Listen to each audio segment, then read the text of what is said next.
University of Sindh जे department of psychology जे तरफ़ां ही जेको सेल वेलनेस एंड काउंसलिंग जे नाले सां स्टार्ट कयो आहे, जंहिंमें हिन डिपार्टमेंट जा male and female students, highly qualified faculty members जंहिंमें मेल ऐं फीमेल शामिल आहिनि, उन्हनि जो कंट्रीब्यूशन आहे। ऐं इन जो फ़ाइदो जेको आहे सो पूरी यूनिवर्सिटी जे जिथे बि ज़रूरत हूंदी उन्हनि खे शागिर्दनि खे फ़ाइदो पवंदो, स्टाफ खे फ़ाइदो पवंदो ऐं इन काउंसलिंग सां काफ़ी मसइला हल थींदा, जंहिंमें शागिर्दनि खे जेके मुख़्तलिफ़ सबबनि जे करे पेश अचनि था। ऐं मां सम्झां थो इहो जेको यूनिवर्सिटी ऑफ सिंध जे तरफ़ां स्टेप खयो वियो आहे, इन खे अञा तरक़ी वठाई वेंदी ऐं इन मां न सिर्फ़ु यूनिवर्सिटी खे फ़ाइदो पवंदो पर असांजी पूरी जेका कम्यूनिटी आहे जेका प्रोविंस में सिंध प्रोविंस खां ॿाहिरि बि जेके ॿिया सूबा आहिनि, जेके उन्हनि सूबनि जा ॿार हिते पढ़नि था, पंहिंजे इलाइक़नि में वञी कम्यूनिकेट कंदा।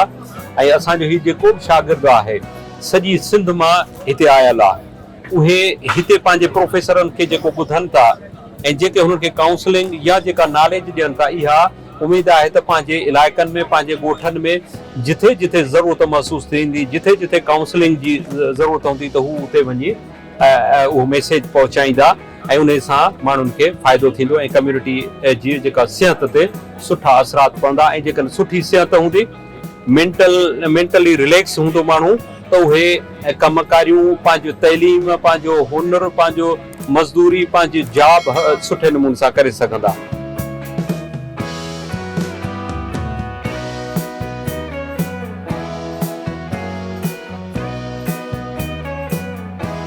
I am Dr. Muniza Malik, Chairperson Department of Psychology, University of St. Jamshedpur। आज का दिन जो है साइकोलॉजी डिपार्टमेंट के लिए बहुत अहम है कि आज हमने अपने डिपार्टमेंट में एक वेलनेस क्लिनिक और साइकोलॉजिकल काउंसलिंग सेल जो है उसका इनॉग्रेशन किया है, जिसके लिए I am very thankful to professor meritorious doctor Mohammad Siddiq Kalhoro. वो यहाँ पर हमारे साथ मौजूद थे। डॉक्टर अरफाना मल्ला हमारे साथ मौजूद थी, हमारे साथ डायरेक्टर स्टैक्स मौजूद थी, मुख्तलिफ सारे डिपार्टमेंट्स के हेड्स, टीचर्स, प्रोफेसर्स और फैकल्टी हमारे साथ थे, मेरे डिपार्टमेंट के तमाम फैकल्टी मेंबर्स के साथ। और उन्होंने हमारे इस स्टेप को बहुत अप्रिशिएट भी किया। इसकी ज़रूरत क्यों थी? साइकोलॉजिकल काउंसलिंग जो है वो एक फर्स्ट एड का काम करती है किसी भी ज़हनी सेहत के इशू को डील करने के लिए। जब इंसान का जहन अगर बीमार है, अगर उसकी साइकोलॉजिकल कैफियत जो है, जिसे आमतौर पे लोग ज़हनी सेहत या नफ्सियाती सेहत कहते हैं, अगर उसमें कोई इशू है किसी स्ट्रेस की वजह से, किसी प्रॉब्लम की वजह से, और उसको वो हेल्प नहीं मिलती, तो वो एक डिसऑर्डर में कन्वर्ट हो जाता है। यानी एक छोटा प्रॉब्लम एक बीमारी की शक्ल इख्तियार कर लेता है और एक बीमार जहन मुआशरे में बहुत सारे मसाइल की वजह बनता है। इस वजह से ये एक अहम स्टेप है। साइकोलॉजिस्ट हमारे डिपार्टमेंट के हमेशा से कम्युनिटी में जाकर मुख्तलिफ तौर पर, अपने तौर पर ये सर्विसेज हम प्रोवाइड करते रहे हैं, लेकिन हमारे पास इस डिपार्टमेंट में यहाँ पर एक सेल की वजूद ज़रूरी था, क्योंकि अब हम ये देख रहे हैं कि जो हमारे यंगस्टर्स हैं वो भी बहुत सारे ऐसे मसाइल का शिकार हैं जिसकी वजह से वो ड्रग एडिक्शन, जिसकी वजह से वो वेपिंग, बुलिंग बिहेवियर और क्रिमिनल एडिक्ट्स में ज़्यादा इन्वॉल्व हो रहे हैं, जिसकी वजह ये है कि वो अपनी बात नहीं कह पाते, किसी को अपनी बात सुना नहीं पाते और उन्हें वो प्रोफेशनल गाइडेंस नहीं मिलती जो उन्हें मिलनी चाहिए, जो उनके बिहेवियर को असरअंदाज कर रही है, उनके रवैयों को ख़राब कर रही है और उनकी पर्सनालिटी डैमेज हो रही है। यंगस्टर्स तो हमारा फ्यूचर है। एक अच्छे इंडिविजुअल के बगैर, एक पॉजिटिव पर्सनालिटी के बगैर हम एक अच्छी सोसाइटी का तस्वर नहीं कर सकते।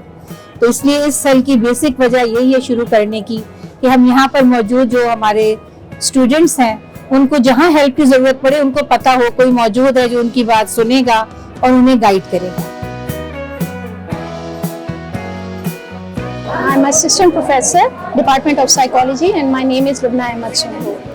जी जो जैसे आप देख रहे हैं 10 अक्टूबर को पूरी दुनिया में ज़हनी सेहत का आलमी दिन मनाया जाता है, तो उसी हवाले से आज हम इस दिन को सेलिब्रेट कर रहे हैं। ये हमारे यंग मेमार हैं जिसे कहते हैं कि इन्हीं को ही आगे जाके सोसाइटी में काम करना है, इन्हीं को ही आगे जाके प्रॉब्लम्स जो भी हैं उनका सोल्यूशन फाइंड आउट करना है। तो प्रैक्टिकली इन लोगों के लिए अभी से ही इतने अपॉर्चुनिटीज ओपन हो गई हैं और ये हमारे सेल में भी काम कर सकते हैं, लेकिन दुनिया में जहाँ जहाँ जाएंगे ये आगे जाके इनको इंशाल्लाह अच्छे तरह से ये प्रूफ करेंगे कि एक ज़हनी सेहत के साथ इंसान किस तरह माशरे में एक फ़ाल रोल प्ले कर सकता है। I am Hana from BS Third Department of Psychology. आज हम लोग यहाँ पर प्रेजेंट कर रहे हैं about anxiety disorders. Anxiety disorders जो होते हैं वो परसिस्टेंट और एक्सेसिव फियर, वरी और नर्वसनेस की वजह से जो है वो बिल्ड होते हैं। इनमें जो है वो कॉग्निटिव सिम्टम्स भी आते हैं और फिजियोलॉजिकल सिम्टम्स भी आते हैं। For example heart palpitations, sweating, breathing issues and thought racings. And इसके अलावा जो है इनमें सब कैटेगरीज हैं, जैसे पैनिक डिसऑर्डर्स हैं, जनरल एंजाइटी डिसऑर्डर्स हैं, सोशल एंजाइटी डिसऑर्डर्स हैं, फोबियाज आते हैं इनमें, एंड सिलेक्टिव म्यूटिज्म है। इनको जो है इनकी बेसिक कोपिंग स्ट्रैटेजीज जो होती हैं वो माइंडफुलनेस होती हैं, जर्नलिंग्स होती हैं। उसके अलावा ट्रीटमेंट प्लान्स में जो है इनमें CBT होती हैं, focusing on the main factor of the category of the disorder, जिसके हिसाब से उसको कवर किया जाता है। इसके अलावा मेडिकेशंस में जो है वो SSRIs और SNRIs देते हैं। एंटी सोशल पर्सनालिटी डिसऑर्डर ये एक डायग्नोस्टिक कंडीशन है जो किसी भी पर्सन को होता है, जिस भी पर्सन को होता है वो मतलब रूल्स को फॉलो नहीं करता, वो रूल्स को तोड़ता है। लाइक अगर आप उनसे कहें कि ट्रैफिक लाइट्स लगी थी, वो ट्रैफिक को भी फॉलो नहीं करते। लाइक अगर आप उनसे कहें कि यहाँ कचरा ना फेंके, वो वहीं पर कचरा फेंकते हैं। बज़ाहिर तो वो खुशगवार होते हैं, लेकिन अंदर से वो लोगों को मैनिपुलेट करते हैं। एक ही काम को बार बार करना, यानी हैंड वॉश बार बार करना, बार बार क्या नाम है अपने कपड़ों को चेक करना कि सही है, यानी अपने इर्द गिर्द के माहौल को चेक करना कि कोई हमारे बारे में तो कुछ नहीं कह रहा, कोई किसी को हमारी कोई बात तो बुरी नहीं लग गई।